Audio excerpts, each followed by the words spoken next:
ইফতারের জন্য একদম ভিন্ন স্টাইলের একটা স্ন্যাক্স আইটেম শেয়ার করছি। আশা করছি পুরো রেসিপি জুড়ে আমার চ্যানেলটির সাথেই থাকবেন। ভীষণ মজার একটা রেসিপি। আপনারা ইফতারের টেবিলে এই রেসিপিটা কিন্তু করে রাখতে পারেন। ঘরের সবাই দেখবেন ভীষণ পছন্দ করছে। এখানে প্রথমেই একটা কড়াইতে আমি সামান্য পরিমাণে তেল আর 1 কাপ পরিমাণে কোচানো পেঁয়াজ, মুরগির মাংস আমি ভালো করে সিদ্ধ করে নিয়েছি, ছড়িয়ে নিয়েছি জোড়া জোড়া টাইপের করে। এবার কাঁচামরিচ, আদা রসুন বাটা, সামান্য লবণ দিয়ে সমস্ত কিছু ভালো করে হালকা করে ভেজে নিচ্ছি। একদমই লাগা লাগা করা যাবে না, জাস্ট একটু হলেই চলবে। এবার লেবুর রস আর কয়েকটা ধনিয়া পাতা দিব, দিয়ে তারপর এগুলোকে হালকা একটু নেড়েচেড়ে চুলা থেকে নামিয়ে নিচ্ছি। কচকচে ভাবটা চলে গেলেই চলবে, পেঁয়াজ থেকে হালকা একটু ভাজা হলেই চলবে। চিকেন পেঁয়াজের মিক্সারটাকে একটা সাইডে করে রেখে দিচ্ছি। এবার হচ্ছে একটা প্লেটে সিদ্ধ আলু একদম পুরা টাইপের করে সিদ্ধ করে নিয়েছি কিছু আলু। এবার আলুগুলোকে ভালো করে হাতের সাহায্যে চটকিয়ে নিতে হবে। এমনভাবে চটকিয়ে নিতে হবে যাতে আস্ত কোনো দানা না থাকে। আলুগুলোকে একদম পানি ঝরিয়ে নিয়ে শুকনো করে সিদ্ধ করে নিতে হবে। এবার হচ্ছে হাতের সাহায্যে আমি সমস্ত আলু ভালো করে পিষে নিচ্ছি। এই তো এইভাবে করে, যাতে আস্ত কোনো দানা না থাকে।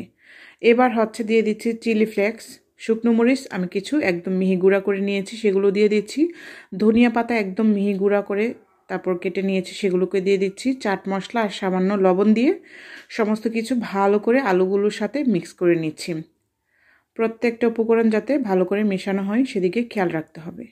এই স্ন্যাক্স আইটেমটা ভীষণ মজার, একদম মুচমুচে সম্পূর্ণ নতুনভাবে আমি শেয়ার করার চেষ্টা করছি। আশা করছি আপনাদের কাছে ভালো লাগবে। এবার হচ্ছে আলু থেকে অল্প একটু নিয়ে হাতের মধ্যে একটু তেল ব্রাশ করে নিয়ে তারপর হচ্ছে আমি লম্বা লম্বা শেপ করে নিচ্ছি।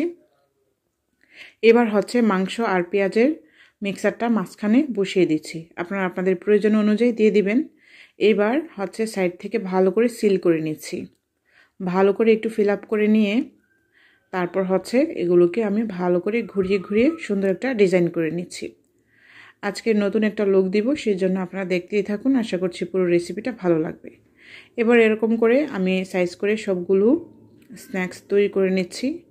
এই তো আমি আরও একটা তৈরি করে আপনাদের মাঝে দেখিয়ে দিচ্ছি। বেশি উপরের লেয়ারটা মোটা করা যাবে না, পাতলা হলে খাওয়ার সময় একদমই ক্রিস্পি হয়।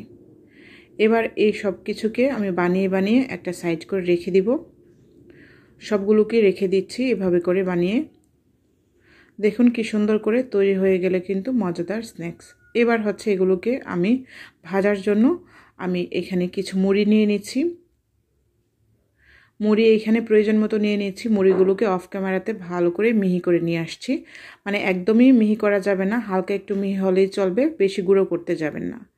এবার হচ্ছে আমি অফ ক্যামেরাতে সামান্য বেসন গুলিয়ে নিয়েছি, সামান্য হলুদের গুঁড়ো, মরিচের গুঁড়ো আর হচ্ছে চাট মশলা আর সামান্য লবণ দিয়ে আমি বেসন 1 কাপ পরিমাণে গুলিয়ে নিয়েছি। এবার বেসনের ভিতরে চুবিয়ে নিয়ে তারপর নাস্তাগুলোকে আমি ভালো করে মুড়ির মধ্যে কুট করে নিচ্ছি।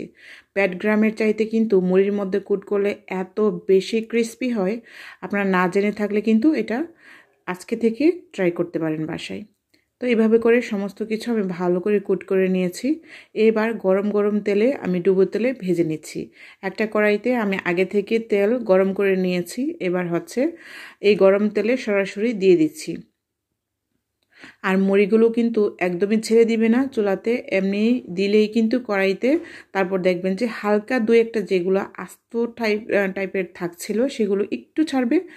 আর সবগুলো কিন্তু নাস্তার গায়ে লেগে থাকবে, ভয়ের কিছু নেই। মুড়িগুলো একদম নাস্তার গায়ে গায়ে লেগে থাকবে। এবার চুলার জালটাকে মিডিয়াম টু লো করে দিয়ে আমি প্রথমে হালকা কিছু ভেজে নিচ্ছি, পরবর্তীতে আমি বাকিগুলো ভেজে নিব। তো আমি একটু নেড়ে চেড়ে দিচ্ছি। চুলার জালটা বাড়িয়ে দিবেন না, চুলার জালটাকে একটু নিবু নিবু করে দিয়ে ভাজার চেষ্টা করবেন, এতে করে খেতে ভীষণ ভালো লাগে। আর সুন্দর একটা গোল্ডেন কালার আসলে কিন্তু আমি চুলা থেকে উঠিয়ে নিচ্ছি।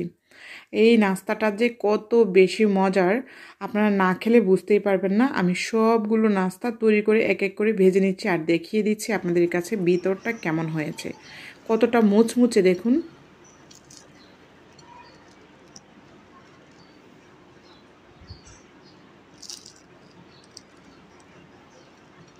ইফতারের ঠিক আগ মুহূর্তে 10 মিনিট হাতে সময় থাকলেই কিন্তু আপনারা এই নাস্তাটা তৈরি করে ফেলতে পারেন। সস দিয়ে খেতে পারেন, সস দিয়েও ভীষণ মজা, এমনিতেও অনেক অনেক বেশি মজার এই রেসিপিটি। তো আশা করছি আজকের নাস্তার স্ন্যাক্স আইটেমটি আপনাদের কাছে অনেক বেশি ভালো লেগেছে। ভালো লাগলে আমার চ্যানেল তানিশাস কিচেনটা সাবস্ক্রাইব করে সাথেই থাকবেন। এই পজিশনে রেখে কিন্তু আপনারা একটা এয়ারটাইট কন্টেনারে রেখে সংরক্ষণ করে খেতে পারবেন বেশ কয়েকদিন। তো সবাই সুস্থ থাকবেন, ভালো থাকবেন, আল্লাহ হাফিজ।